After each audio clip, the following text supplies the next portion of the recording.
Greetings. So I left off last time speaking about my father, speaking about my basketball, school, how difficult it was for me, um, having to admit to myself that I did not know everything, that I was lazy when it came to academics, that I needed a tremendous amount of help, and that my focus was not on excelling, but rather entertaining myself and lust. Um, had some because I was still a nerd. I collected McFarlane action figures, specifically Spawn, and I would somehow scrounge up money, find the new releases coming out, be at the store when they drop that day, and get these action figures. Never open them and display them around my room. I had like over 50 of these Spawn action figures. Amazing detail. I absolutely enjoyed collecting them. Would never open them. Love McDonald's. Love going to Chinese. Uh, get not General's Child, but sesame chicken. Love sesame chicken and fried rice. Love that meal. Um, and then me and him would go to the mall. This dude was amazing. Um, he was my best friend, and he would push me, and he had the ability to say things to me that were very candid, very critical, um, things I needed to hear, not what I wanted to hear. And he was a good man. He is a good man. Um, Sadly, I've lost communication with him. Um, and then also simultaneously during this time, my father again kept trying to fill a gap in my life. And then the experience of having my sister, because she would have these highs and these lows, and she would come back in to being the beautiful woman she was. She could seduce any man. She could do even anything she wanted to do because she was so breathtaking, charismatic, um, and confident that she could convince you she could sell ice to a polar bear. Um, she ended up finding a guy and getting pregnant, and had my niece. And I remember meeting my niece for the first time and thinking to myself, I don't understand any of this, because now my mother at her age is having to take care of not only my sister, but my sister's daughter.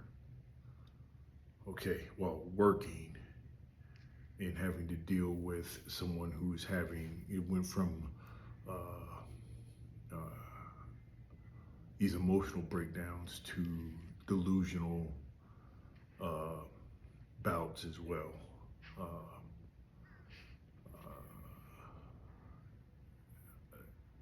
she was schizophrenic as well. Um, but when she was in these delusions, she was on. If she believed that she was something, she would have you believing it in a heartbeat. Um, and it was special because you couldn't tell her anything. Um, you couldn't tell her any different. She had picked up my grandmother um, in a limousine and had taken her around Pensacola with no money, mind you, stating that she had, again, won the lottery or come into some type of huge chunk of money, and was a local celebrity that she told the limo company. And my mother, once again, had to go get her. And in hindsight, because my mother was such a quiet person, so reserved, um, God-fearing, um, family-loving person who just wanted to live a normal life, I always felt that she was cheated in hindsight once I got past my lack of understanding of what was going on. My mother was showing my sister unconditional love. And she knew I was going to be okay because I was out of the house. I had food. I had support. Um, I had what I needed to progress. Um, what I thought I needed was her in my life as my biggest fan, but her priorities changed, and rightfully so. Um, but I didn't understand that. And again, I'm getting ahead of myself. What my in that unconditional love that she showed my sister, I found a lot of holes in that. I still do to this day. Um, but she basically sacrificed the end part of her life for her child, to give her child a chance at coming back to the world. And the worst part about all of this, the thing that is the most damning,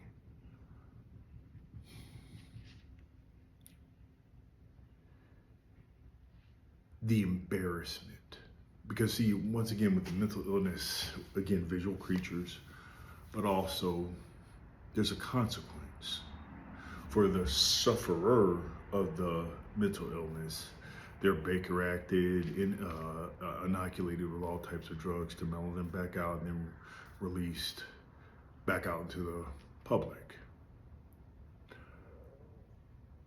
But the people who are caring from them, the family, the loved ones, they deal in reality.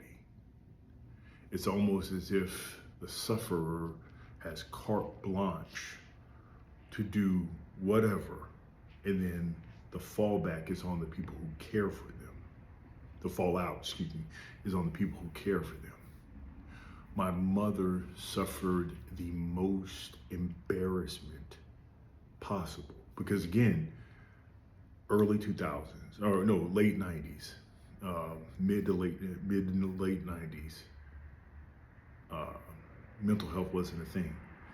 And then in Pensacola, my sister was a prominent person because she was so highly touted for academic excellence and athleticism. She was extremely popular.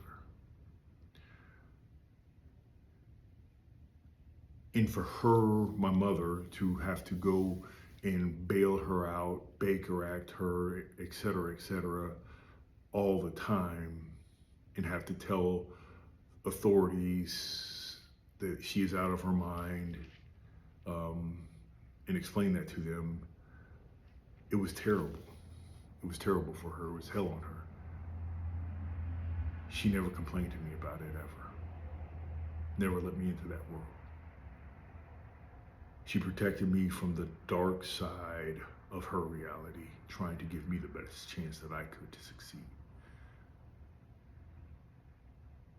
She loved me the way that I needed to be loved in that time by protecting me. And you get to see that in hindsight, and when you have a chance to slow things down and you start living in a different pace in life. Again, I'm not bitter. I found out that life poses a question to you. You don't have to respond at all. You can stick your head in the sand. You can ball up in the fetal position. You can try and do just enough to get by. Or you can be responsible and held accountable for answering the questions that life poses to you. I've tried all of them. The one that works for me is the ladder of all of that. Um,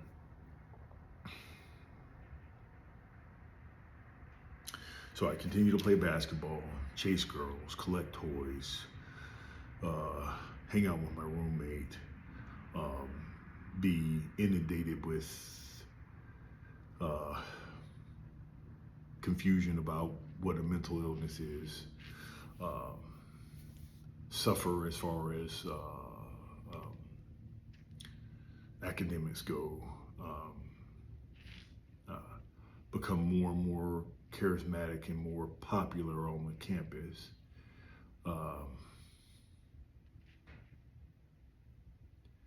And then I just hit a patch of darkness because in this whole journey, you'll come to a place where I came to a place where everything lost its luster. All the pressure of you have to turn this in, you have to do this, you have to do that. The pressure of trying to compete for my spot, the pressure of trying to do this, overwhelming. I just didn't want to do anything anymore. Like, oh, you're depressed. And as soon as they said that, you got to go get counseling and things like that, I was like, I'm not like my sister. I refuse to be like my sister. Like, oh, you're gonna take these drugs and stuff like, no. Counselor asked me, he told me, like, you take these drugs and things like that. People on the Orlando Magic did it. It's all undercover and everything, very covert. Benefits are there, et cetera, et cetera. It's like, no. He said, or you can educate yourself out of this. I'm like, what are you talking about? You're like, your mind is so powerful that you can read about all of this, learn about it, learn how to apply techniques for yourself that work, and go forward that way. Go back toward the light. And that's what I did. It was so empowering, so educational, so liberating. Because when faced with the reality of, do I want this or do I want that? I want something on my own terms, and I wanted to make it my own. So I had to do something completely different. If I found my way into hell, then by God, I'm going to find my way out. It started with myself. I used the support I needed, and people supported me, and it was very difficult. The hardest part was trying to tell my teammates what was going on in my life in a forum. And again, we're visual creatures. And I'm with a bunch of alpha males who will try to play through all types of injuries. If it was a sprained ankle, or I tore my ACL, or dislocated a shoulder, sure, when you're healing up, you're gonna come back. What I was facing was none of those things. Again, I'm visually there. I can run, I can jump, I can do everything that I am instructed to do, but something inside is hurt. You can't see it. So I became excommunicated as far as that goes, because there was a thing where it wasn't a lack of compassion, it was just a lack of awareness and understanding. You can't be in that situation with you're told from the time you touch a basketball or football, nothing can stop you. And there is no obstacle that you can't overcome. And the team is so great, victories will cure. You get inundated with all of these things, just brainwashed with all this stuff. And then when you actually do have a inner problem, now that becomes a true problem.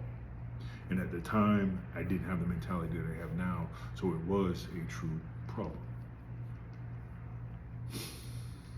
So I got to suffer. And dear God, did I suffer.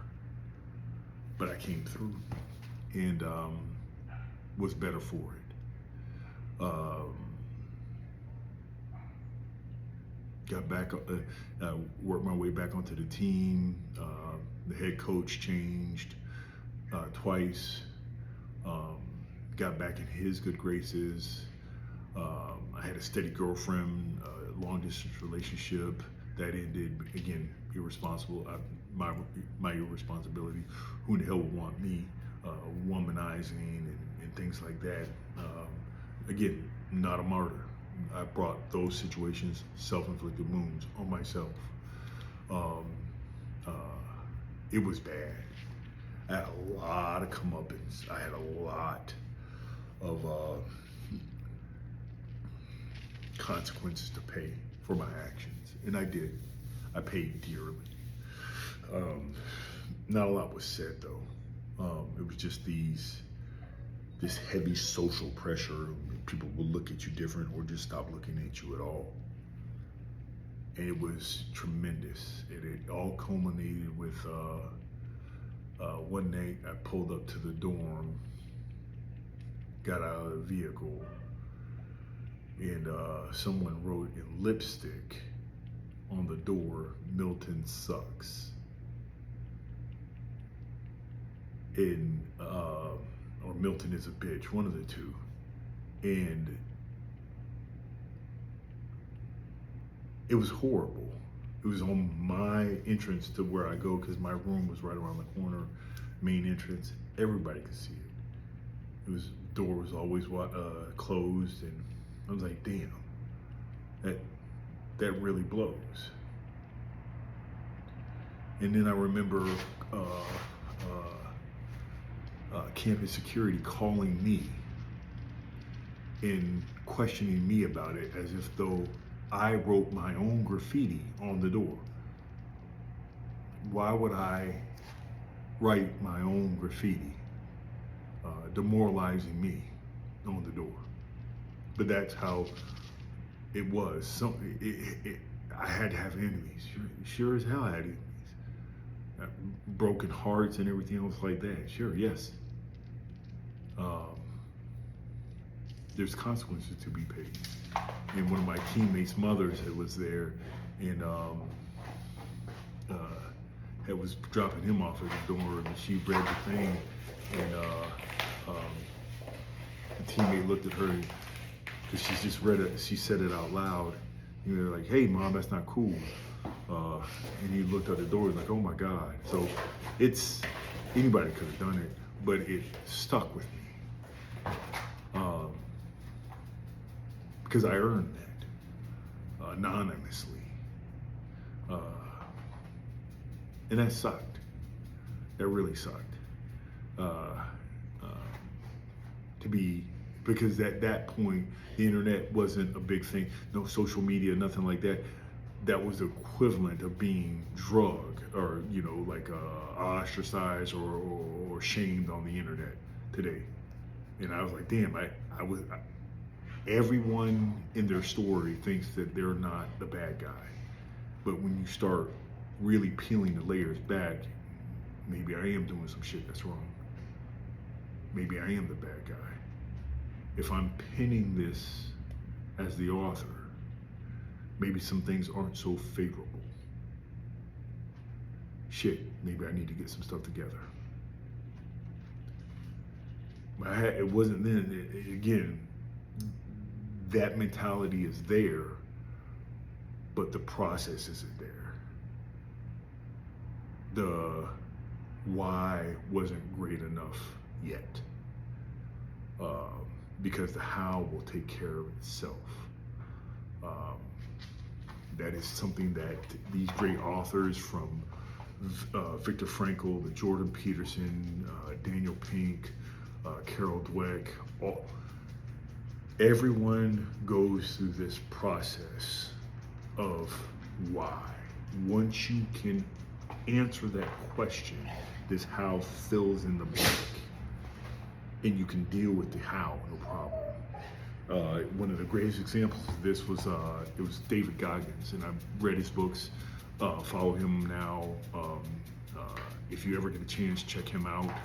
He has a book called Can't Hurt Me. Amazing read. Amazing read. If you ever, again, just amazing read. If you're looking for some type of truth, if you're looking for a different way, amazing read. You're looking for accountability, amazing read.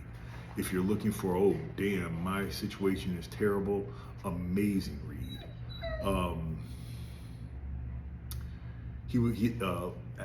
Before the book, or I don't remember before or after the book. I think it was after the book. He got up on a panel, a bunch of experts, MIT, Harvard, Yale, social scientists, psychologists, who were telling the audience, you are predisposed by your DNA to have trauma, and you can't get past it, et cetera, and this is who you are. And these super brainiac people who had researched this to the nth degree and had new scientific evidence about this were sitting there telling David Goggins that he was not who he wasn't who he was supposed to be. And he just sat there, and whoever picked out this panel and then picked him was a genius, because they finally came to him and said, what do you think about this? And the guy's like, it's all bullshit. He's like, I weighed 300 pounds. I had to do this. I had to lose 100 pounds to get into the Navy, or no, the Air Force, become special forces. He's like, I did that. I did everything I was supposed to do. He went through PJ training. He went through Navy SEAL training. He went through Ranger School. He couldn't read well. He had a learning disability. Couldn't swim for shit. He became a Navy SEAL.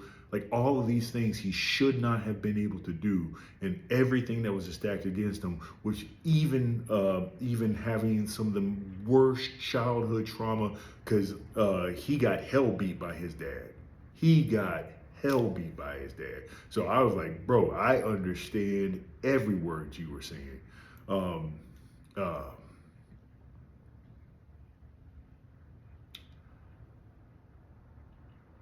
I couldn't believe it.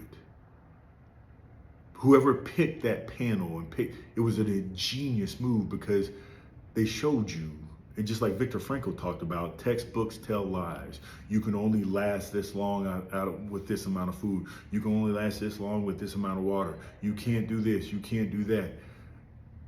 You can. You can. If your purpose is there, you can. Dear God, you can. But you have to remember, the thing that'll get you through every time is that original purpose, your why. If your why is to become financially independent, if your why is to become a better person, if your why is to be a better father or mother or husband or wife or a sister or brother, whatever it is, if that why burns so greatly in you, then the how will take care of itself, because you will structure yourself to encompass that thing. And then, like Viktor Frankl talked about, I don't look for happiness anymore. I don't aim for targets so much as far as attaining the goal of happiness. Happiness pursues me, just because I've learned not to aim for happiness. Once I committed to something different, a cause much greater than myself, a cause of giving back to others and trying to be a better person, happiness found me. It finds me in a way that I can't believe. It's astounding. I am the luckiest man in the universe. The most fortunate man in the universe. Okay, that's it for now. I'll talk about the derailment of college and getting embarrassed again next time. And again, I challenge you to be the reason somebody smiles today. Take care.